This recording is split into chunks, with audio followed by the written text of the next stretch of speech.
Teddy Setiadi alias Teddy Gunting. Preman bengis nan kejam asal Pangandaran yang kerap kali mempertunjukkan aksi kebal tubuh di hadapan lawan-lawannya. Konon, kemanapun ia pergi, ia selalu membawa sebuah gunting di sakunya. Manakala ia hendak berkelahi, ia selalu menusukkan gunting pada bagian tubuhnya serta menunjukkan aksi gunting rambut di hadapan lawannya. Aksi itu pun seringkali membuat lawan-lawan Teddy Gunting ciut lebih cepat. Karena tubuh Teddy sama sekali tidak ada yang terluka. Dan bagian rambut yang ia potong pun masih tetap utuh alias tidak putus.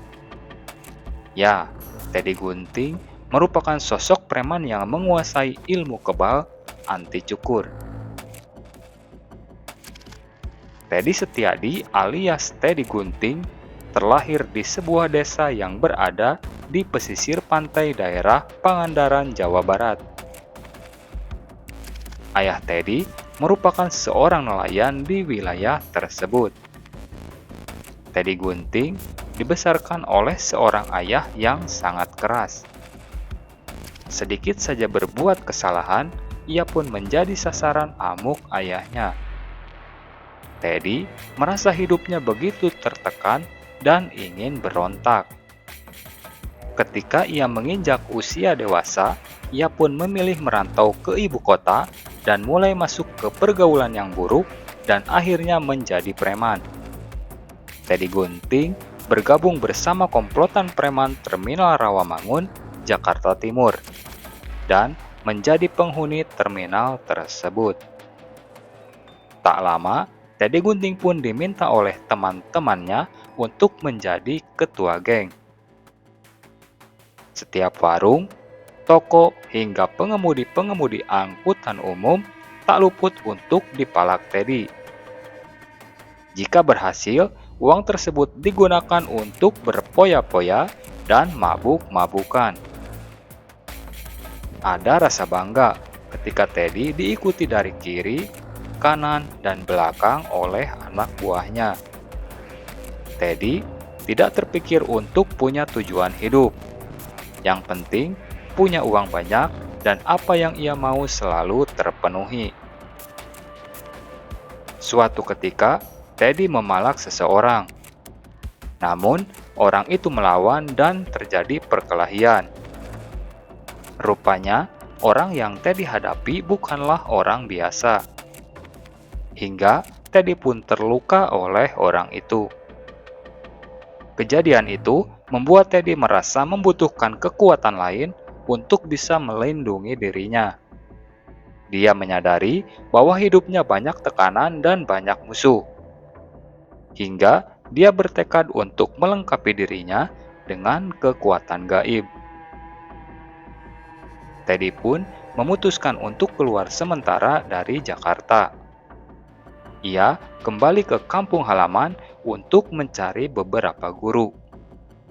Bukan guru sembarangan yang Teddy cari, melainkan guru yang benar-benar sakti mandraguna. Bahkan, Teddy bertekad sebelum ia menguasai ilmu kebal anti cukur, ia tidak akan kembali ke Jakarta dulu. Selama 7 bulan, Teddy pun berguru dari 3 orang dukun sakti. Kala itu, untuk mencoba ilmu kebalnya, Teddy pergi ke tukang cukur. Namun, gunting yang digunakan tidak ada yang mampu untuk memangkas rambut Teddy. Ya, Teddy sudah tidak mempan dibacok, tidak mempan ditembak, dan tidak mempan dicukur. Setelah itu, Teddy pun memutuskan untuk kembali ke Terminal Rawamangun, Jakarta. Di sana, ia benar-benar menunjukkan taringnya. Berkat beberapa ilmu kesaktian yang ia miliki, ia pun menjelma menjadi preman yang sombong, sadis, dan bengis. Ia menjadi preman yang arogan dan emosional. Apapun yang ia inginkan harus dituruti. Jika tidak, ia tidak segan-segan untuk menghajar bahkan melukai siapapun yang membantahnya. Ya, kala itu Teddy dengan khas sebuah gunting yang selalu terselip di saku belakang celananya menjadi sosok yang ditakuti dan disegani. Preman-preman anak buahnya pun menjuluki Teddy sebagai Teddy Gunting.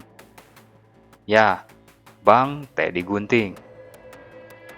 Setiap hari, preman-preman anak buah Teddy harus memungut uang keamanan kepada seluruh pemilik toko dan warung yang ada di wilayah kekuasaan Teddy.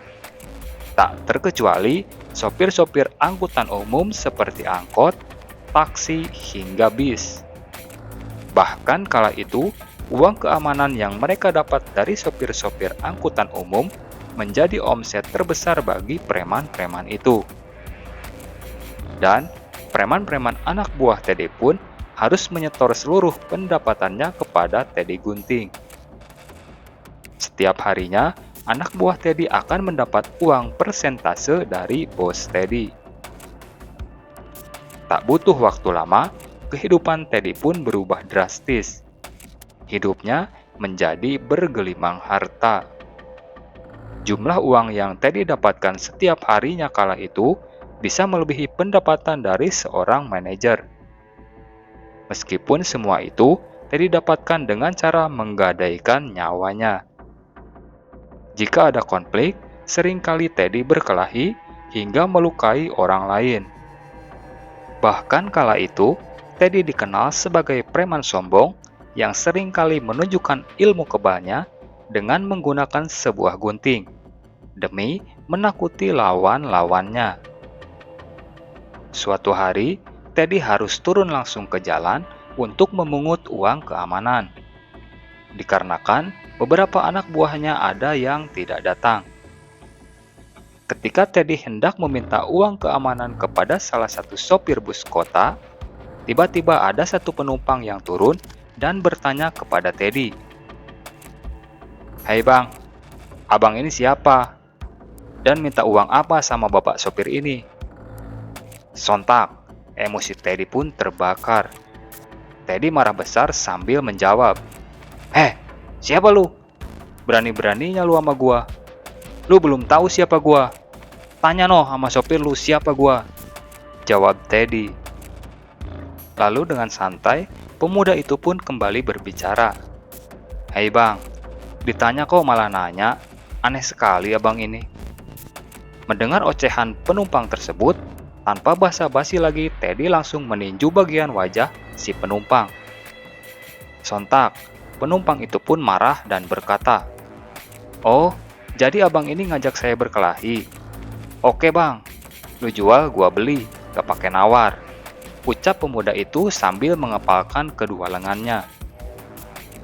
Perkelahian pun terjadi. Mereka berduel layaknya jawara dan jawara. Namun, entah ilmu apa yang dimiliki pemuda itu. Baginya, kesaktian yang Teddy miliki seolah tidak ada apa-apanya. Teddy, yang tadinya kebal pukul hingga kebal tembak, justru kerap kali meringis kesakitan jika dipukul oleh pemuda tersebut. Bahkan, ketika Teddy kepepet dan mengeluarkan gunting yang ada di kantong celananya, Teddy justru tidak bisa berkutik. Jangankan untuk melukai pemuda itu, sekedar untuk menggerakkan tangannya pun Teddy tidak mampu. Ya, tubuh Teddy menjadi kaku bagai patung. Singkat kata, Teddy pun kalah dan menyerah. Dalam kondisi tergeletak akibat satu pukulan maut pemuda itu, Teddy pun berkata, "Saya kalah bang, saya ngaku kalah. Jika abang pengen bunuh saya, silakan bang, saya pasrah," ucap Teddy. Kemudian pemuda itu menjawab, "Tidak ada gunanya saya membunuhmu bang. Saya akan merasa lebih berguna jika mampu menyadarkanmu. Bertaubatlah bang, Tuhan masih menyayangimu. Coba abang bayangkan, jika orang yang kau hadapi bukan aku, tapi orang-orang yang benar-benar berniat ingin menghabisimu.